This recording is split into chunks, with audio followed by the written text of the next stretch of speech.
రెడ్డి గారు kindly just a moment Veerayya గారితో మాట్లాడి కంటిన్యూ చేద్దాం. మీకు అవకాశం ఇచ్చినప్పుడు ఖచ్చితంగా మీరు అవన్నీ కూడా ప్రస్తావించవచ్చు. వీరయ్య గారు నమస్కారం అండి. నమస్తే. వీరయ్య గారు, ప్రధానంగా నేను జగన్మోహన్ రెడ్డి గారు మాట్లాడినటువంటి మాటల్లో రెండు మాటలు హైలైట్ అయ్యాయి.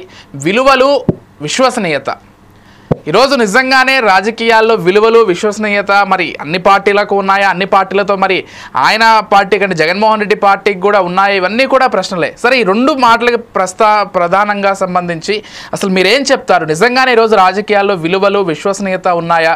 ప్రజలకు ఇచ్చిన హామీలను పూర్తి స్థాయిలో నెరవేరుస్తున్నారా? ఇచ్చిన మాటలకి రాజకీయ నాయకులు కట్టుబడి ఉంటున్నారా? అంటే ఏం చెప్తారు మీరు?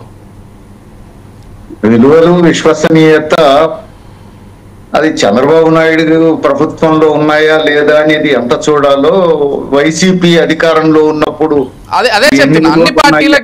కూడా చూడాలి.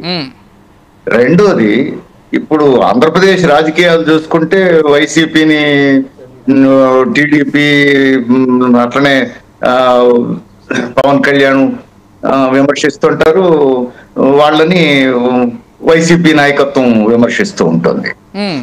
ఇది కుర్చీల కొట్లాట. వీళ్ళు ఎంత దిగిపోతారా, మళ్ళీ మేము వద్దామని వీళ్ళు అనుకుంటారు, వాళ్ళని రాకుండా మేమే కొనసాగడం ఎట్లా అని వాళ్ళు అనుకుంటారు.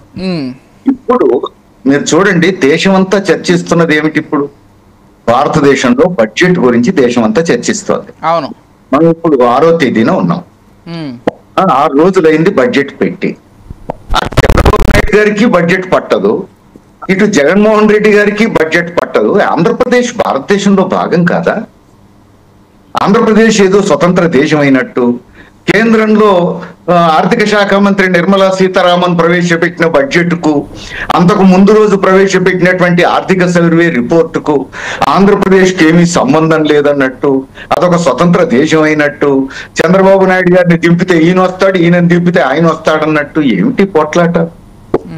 వాళ్ళ పార్టీలో ఆయన రాజీనామా చేశాడన్నారు, ఇది వాళ్ళ పార్టీ అంతర్గత విషయం. రెండోది, సంక్షేమ పథకాలు మేము ఉన్నప్పుడు చాలా ఇచ్చాం, మీరు ఇవ్వట్లేరు. ఎంతకాలం జనాన్ని సంక్షేమ పథకాల పేరుతో మభ్య పెడుతూ ఓట్ల పథకాలతో రాజ్యం వెళ్తారు? ఇప్పుడు తెలంగాణ చూసినా అదే రాజకీయం, ఆంధ్రప్రదేశ్ చూసినా అదే రాజకీయం. అసలు ప్రజల్ని ఎంతకాలం సంక్షేమ పథకాలతో మభ్య పెడతారు? ఇవాళ ఎకనామిక్ సర్వే చెప్పింది స్పష్టంగా. ఎకనామిక్ సర్వే ఎవరి ఆధ్వర్యంలో రాయబడ్డది? అది ప్రధానమంత్రి ఎకనామిక్ అడ్వైజర్ ఆయన పర్యవేక్షణలో రూపొందిన రిపోర్టు, ఆర్థిక మంత్రి స్వయంగా పార్లమెంట్ లో ప్రవేశపెట్టిన రిపోర్టు. ఆ రిపోర్టు చెప్తోంది గత 5 సంవత్సరాలుగా దేశంలో వేతన జీవులకు కానీ, స్వయం ఉపాధితో బతుకుతున్న వాళ్ళకి కానీ వేతనాలు పడిపోయినాయి. ఇది స్పష్టంగా చెప్తుంది ఆ రిపోర్టు. అట్లానే ఇప్పుడు ప్రభుత్వం చేయించినటువంటి, కేంద్ర ప్రభుత్వం చేయించిన సర్వే ద్వారానే తేలినటువంటి అంశం ఏంటి?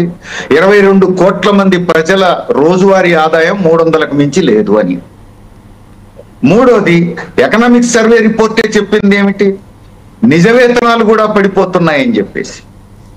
నిజ వేతనాలు పురుషులకు 9.1% పడిపోతే మహిళలకు 32% పడిపోయినాయి అని చెప్పి, అంటే 3.5 రెట్లు ఎక్కువగా పడిపోయినాయి అని చెప్పేసి.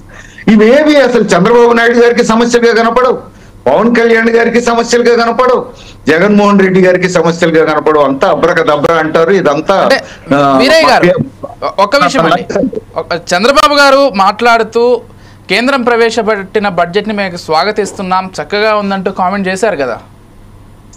ఇప్పుడు కేంద్రం ప్రవేశపెట్టినటువంటి బడ్జెట్ చక్కగా ఉందంటే సిగ్గుతో తలదించుకోవాలి. ఆంధ్రప్రదేశ్ ప్రజానీకం మనుషులు కారా?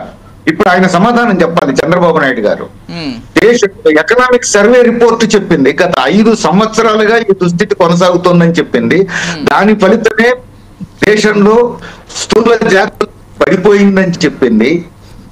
ఇవన్నీ ఎకనామిక్ సర్వే చెప్తే మరి ఇప్పుడు చంద్రబాబు నాయుడు గారు చెప్పాలి, దేశం అంతా జరిగింది కానీ ఆంధ్రప్రదేశ్ లో ప్రజల కొనుగోలు శక్తి పెరిగిందని చెప్తారా? దేశమంతా ఉపాధి అవకాశాలు తగ్గిపోయినాయి ఈ ఎకనామిక్ సర్వే రిపోర్టు ప్రకారం, కానీ ఆంధ్రప్రదేశ్ లో మాత్రం ఉపాధి అవకాశాలు బాగా పెరిగినాయని చెప్తారా? వీటికి సమాధానం చెప్పాలి కదా. ప్రతిపక్షాల మాటలకు సమాధానం అవసరం లేదండి, కమ్యూనిస్టుల మాటలకు సమాధానాలు అవసరం లేదండి. మరి తాము భాగస్వామిగా ఉన్న కేంద్ర ప్రభుత్వం ఆధ్వర్యంలో రూపొందినటువంటి ఎకనామిక్ సర్వే చెప్పిన వాటికైనా చంద్రబాబు నాయుడు గారు సమాధానం చెప్పాలి కదా. లేదు, చెప్పాలి ఆంధ్రప్రదేశ్ భారతదేశంలో భాగం కాదు, ఎకనామిక్ సర్వే రిపోర్ట్ అంతా ఆంధ్రప్రదేశ్ కు సంబంధం లేదని చెప్పాలి. చెప్పగలరా?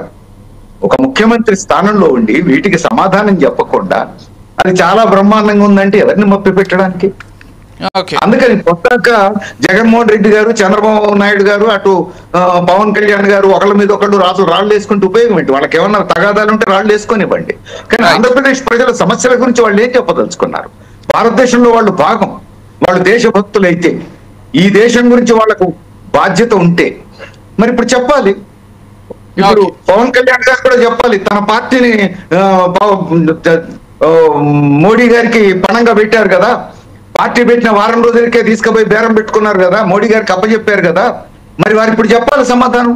చంద్రబాబు నాయుడు గారు చెప్పాలి, 2002లో మోడీ ఇక్కడికి వస్తే అరెస్ట్ చేస్తానన్న చంద్రబాబు నాయుడు గారు ఇప్పుడు ఆ మోడీ పంచన చేరి ఆ ఫ్రంట్ చాలా గొప్పదని మాట్లాడుతున్నారు కదా, మరి ఇప్పుడు ఎకనామిక్ సర్వే సమాధానం చెప్పాలి.